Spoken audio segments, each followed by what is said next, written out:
وقال رسول الله صلى الله تعالى عليه وسلم في الآثار يا معشر الشباب من يستطيع منكم الباءة فليتزوج فإنه أغض للبصر وأحسن للفرج. آمنت بالله صدق الله العظيم وصدق رسوله النبي الأمين المتين المبين الكريم ونحن على ذلك لمن الشاهدين والشاكرين والحمد لله رب العالمين. وارث علوم اعلیٰ حضرت جانشین حضور مفتی اعظم ہند مرشد برحق حضور تاج الشریعہ اختر رضا خان علیہ الرحمت و رضوان ارشاد فرماتے ہیں زندگی یہ نہیں ہے کسی کے لیے، زندگی یہ نہیں ہے کسی کے لیے، زندگی ہے نبی کی نبی کے لیے. زندگی یہ نہیں ہے کسی کے لیے، زندگی ہے نبی کی نبی کے لیے. نہ سمجھ مرتے ہیں زندگی کے لیے، نہ سمجھ مرتے ہیں زندگی کے لیے. جینا مرنا ہے سب کچھ نبی کے لیے. اور مسلک اعلیٰ حضرت پر قائم رہو، مسلک اعلیٰ حضرت پر قائم رہو. زندگی دی گئی ہے اسی کے لیے. اور سنیوں میں ہی شادی کرو، سنیوں میں ہی شادی کرو. یہ وہابی نہیں فیملی کے لیے. اختر قادری خلد میں چل دیا، اختر قادری خلد میں چل دیا. خلد ہوا ہے ہر ایک قادری کے لیے، خلد ہوا ہے ہر ایک قادری کے لیے. برادران ملت اسلامیہ، ایک طویل وقت کے لیے آپ کے سامنے پیش نہیں ہوا. میں انشاءاللہ عز و جل چند لمحوں میں اپنے ٹوٹے پھوٹے الفاظوں کے ساتھ آپ لوگوں کے سامنے فرمان خدا اور فرمان مصطفیٰ پیش کر کے رخصت ہو جاؤں گا. عزیزان محترم، ہماری زندگی میں راتیں تو کئی آئی ہیں. کل ایک رات گزری، پرسوں ایک رات گزری، کل بھی ایک رات گزر جائے گی. مگر آج کی رات کو ہم فقط اپنی رات نہیں کہہ سکتے. آج کی رات فقط رات کی حامل نہیں ہے، اس لیے کہ میں دیکھ رہا ہوں، اس لیے کہ آپ بھی کچھ دیر میں اپنی ماتھے کی آگوں سے دیکھیں گے کہ ایک طرف ولی ابن ولی جلوہ فرما ہوں گے، ایک طرف اولاد ابن ولی جلوہ فرما ہوں گے. اللہ اکبر! کتنا پیارا مذہب اہل سنت ہے، کتنا پیارا مسلک اعلیٰ حضرت ہے. اہل تشیع، شیعہ، روافض اہل بیت کا دامن تو تھامتے ہیں، اہل بیت کا دامن تو تھامتے ہیں، مگر صحابہ کا دامن چھوڑ دیتے ہیں اور اولیاء صوفیاء کا دامن چھوڑ دیتے ہیں. اللہ اکبر! غیر مقلدین اہل بیت کا دامن تو تھامتے ہیں، صحابہ کا دامن تو تھامتے ہیں، مگر وہ صوفیاء اور اولیاء کا دامن چھوڑ دیتے ہیں. اور دیا بنا حضور کا دامن تھامتے ہیں، صحابہ کا دامن تو تھامتے ہیں، اہل بیت کا دامن تو تھامتے ہیں، مگر اللہ اکبر! اپنے ہاتھوں میں کیچڑ لگا کر کے ان کے دامن کو ناپاک کرنے کی جو ہے ناپاک سازشیں بھی کرتے ہیں. مگر قربان جائیے مسلک اعلیٰ حضرت پر، قربان جائیے مذہب اہل سنت پر. اس نے جس طریقے سے نبی کے دامن کو تھاما ہے، اسی طریقے سے صحابہ کے دامن کو تھاما، اسی طریقے سے اہل بیت کے دامن کو تھاما ہے. آج وہ مبارک ہستی، چمن زہرا کے پھول، آل رسول، جگر گوشہ بطول حضرت علامہ مولانا سید مقیم الرحمان صاحب یہاں جلوہ بار ہوں گے. میرے امام نے فرمایا اہل سنت کا ہے بیڑا پار اصحاب حضور، اہل سنت کا ہے بیڑا پار اصحاب حضور. نجم ہے اور ناؤ ہے عطرت رسول اللہ کی. اگر میں یہ کہہ دوں جو سید صاحب تشریف لے کر کے آئے ہیں، آج کی رات فقط رات نہیں ہے، ہمارے لیے ایک مبارک رات ہے. اس لیے کہ یہ اس گھرانے سے ہے جن کے بارے میں میرے امام نے فرمایا کیسے آقاؤں کا بندہ ہوں رضا، کیسے آقاؤں کا بندہ ہوں رضا. بول بالے ہیں میری سرکاروں کے۔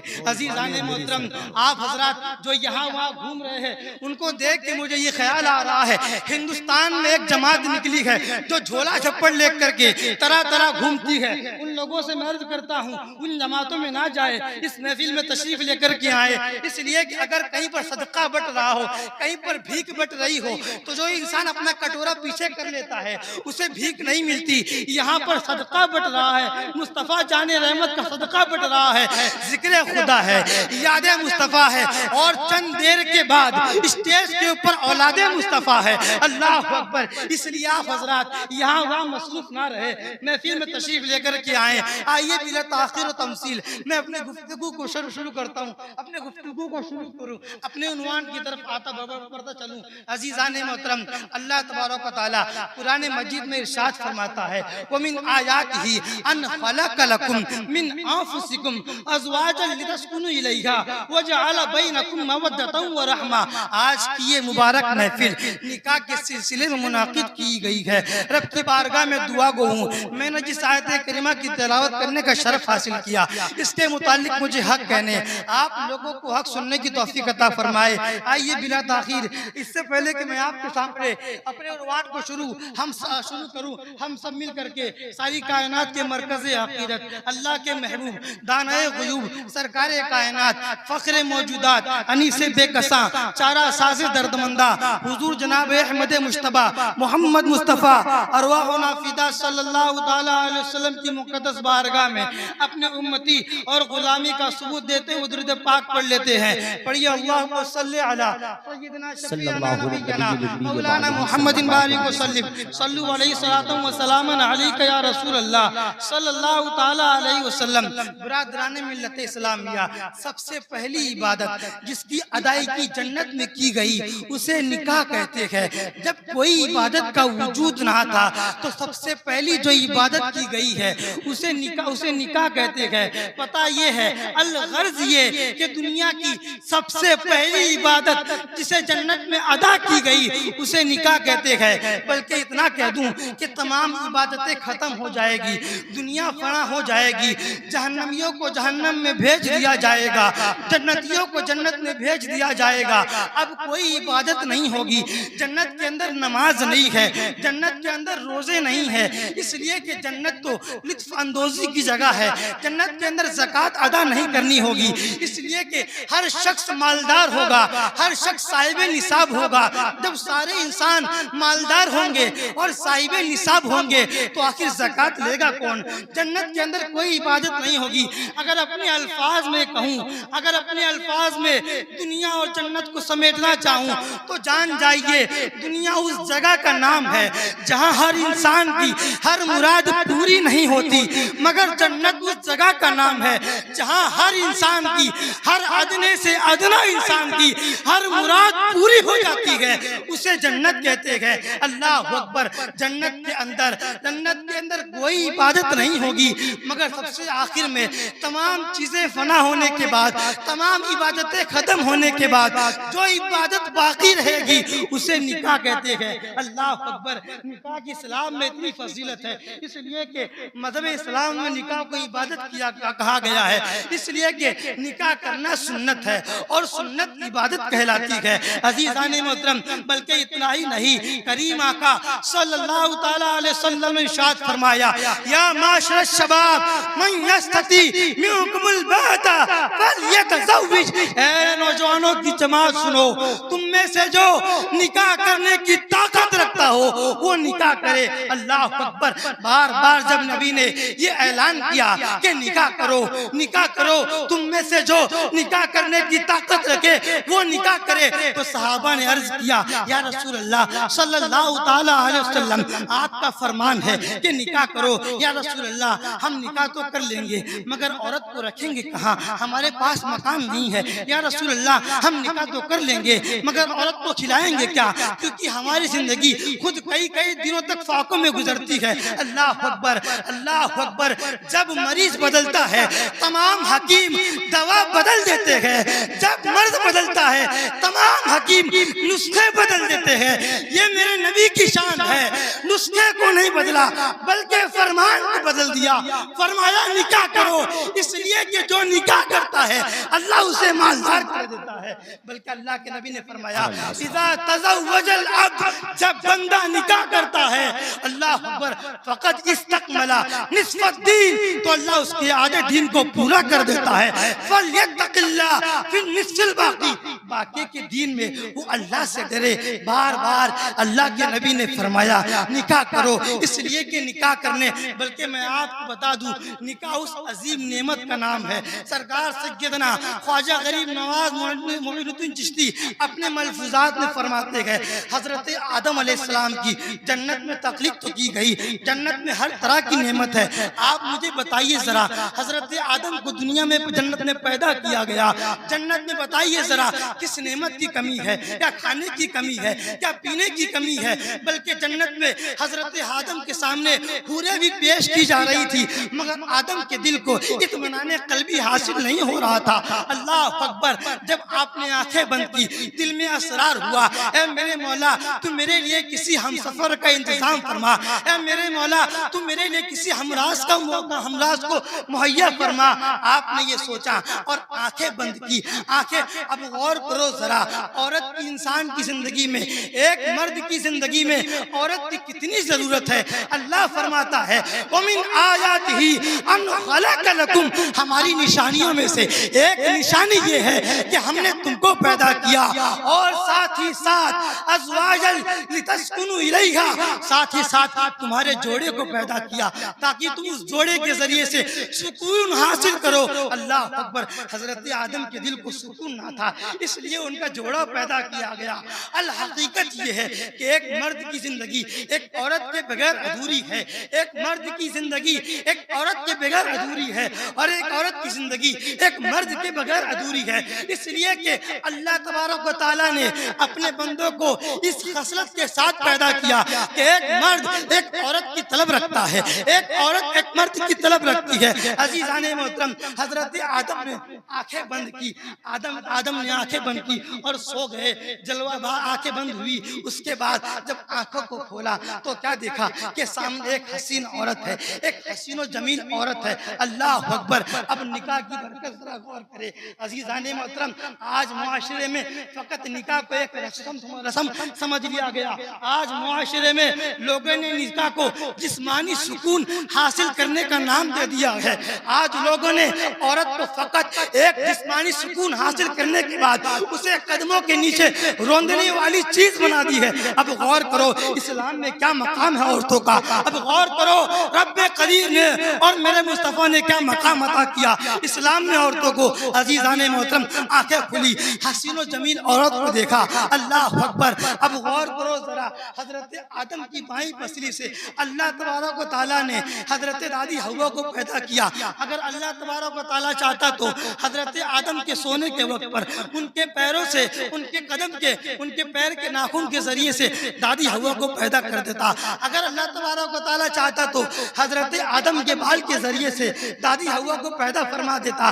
بلکہ اتنا ہی نہیں، جس طریقے سے اللہ تعالیٰ نے حضرت آدم کو مٹی سے پیدا کیا اس کی شان یہ ہے، اگر چاہتا فرماتا کن تو دادی حوا کی تخلیق کسی مٹی سے ہو جاتی، مگر اللہ اکبر، اللہ اکبر، قربان جائیے، اللہ تبارک و تعالیٰ نے ظاہر فرما دیا کہ اگر میں عورتوں کو قدم کے پیروں کے ناخن سے پیدا کرتا تو دنیا والے اسے قدموں کے نیچے رونتے، اگر میں عورت کو جو ہے مردوں کے بال سے پیدا کرتا تو دنیا والے عورتوں کو اپنے سر پہ بیٹھا دیتے۔ پتہ یہ ہے کہ قدموں کے نیچے رکھنا بھی غلط ہے، اور سروں کے اوپر بیٹھانا، جو سروں کے اوپر بیٹھاتے ہیں وہ بھی غلط کرتے ہیں، اور جو قدموں کے نیچے رکھتے ہیں وہ بھی غلط کرتے ہیں۔ اللہ تبارک و تعالیٰ نے دائی نہیں بلکہ بائیں پسلی سے پیدا فرما کے ظاہر فرما دیا کہ سنو، بائیں پسلی سے اس لیے پیدا کیا اس لیے کہ عورت نہ تو پیروں کے نیچے رکھنے کی چیز ہے، نہ تو عورت سروں پہ رکھنے کی چیز ہے۔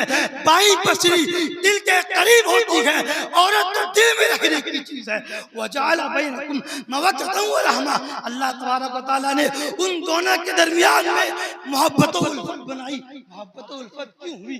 دل کے قریب بنانے سے ہی. اللہ اکبر. اور جب حضرت دادی حوا کی تخلیق کر دی, اللہ اکبر, تو اس وقت حضرت آدم علیہ السلام نے, میں کچھ پوشیدہ الفاظ میں عرض کرنا چاہوں گا, حضرت آدم علیہ السلام نے دادی حوا سے وظیفہ زوجیت ادا کی.